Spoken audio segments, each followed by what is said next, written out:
রং, স্বাদ, ঘ্রাণ সবকিছু ঠিক রেখে লাউ পাতার সুন্দর একটা ভর্তার রেসিপি করে দেখাবো। যদিও লাউ পাতার ভর্তাটা আমি ৭ থেকে ৮ ভাবে বানাই। তবে আজকের রেসিপিটাও একদম সহজভাবে বানিয়ে নিব। আর বিশেষ করে এভাবে ভর্তা বানালে লাউ পাতার যে একটা ঘ্রাণ একদম থেকে যায়। ভাত মাখাইলে সুন্দর একটা ফ্লেভার পাওয়া যায় লাউ পাতা থেকে। আর কালারটাও জাস্ট একদম গ্রিন কালার থেকে যাবে। সো যাই হোক, প্রথমেই আমি লাউ পাতাগুলোকে খুব ভালো করে বেছে তারপর খুব ভালো করে পরিষ্কার করে নিচ্ছি। পরিষ্কার করে নেওয়া হয়ে গেলে আমি একটা জ্বালনিতে রেখে এটাকে পানি ঝরিয়ে নিচ্ছি। পানিটা না ঝরালেও চলবে। সো যাই হোক, তারপর আমি এখানে রাইস কুকারে ভর্তাটা বানাবো। সো আজকে আমার বাসায় গ্যাস শেষ হয়ে গেছে আর চুলাটাও নষ্ট হয়ে গেছে। কারেন্টের যে একটা চুলা ছিল সেটাও আজকে নষ্ট হয়ে গেছে। সো যাই হোক, কি আর করার, এজন্য রাইস কুকারেই বসিয়ে দিচ্ছি, যেহেতু আমাকে ভিডিও আপলোড দিতেই হবে। সো একটু পানির মাঝে লাউ পাতাটা আমি প্রথমে সিদ্ধ করে নিচ্ছি। খুব বেশি পানি দেওয়ার প্রয়োজন নেই। তো কিছুক্ষণ পর দেখতে পাবেন যে লাউ পাতাটা একদম মোলায়েম টাইপের হয়ে আসছে। তারপর লাউ পাতাগুলোকে একটু নেড়েচেড়ে এখানে আমি অ্যাড করে দিব একটা বড় সাইজের রসুন কোয়াগুলো।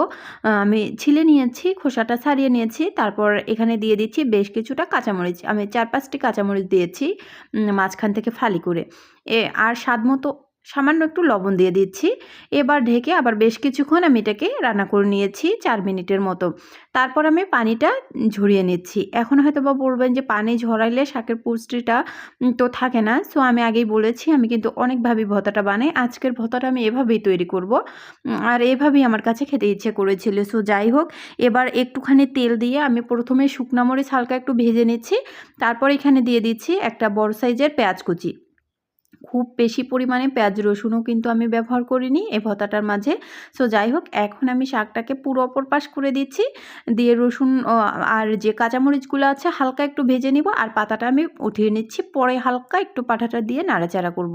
সো যাই হোক, এখন সব কিছু খুব ভালো করে আবারও ভেজে নিচ্ছি। একবার হলেও এই ভর্তার রেসিপিটা বানিয়ে দেখতে পারেন, একদম সহজ।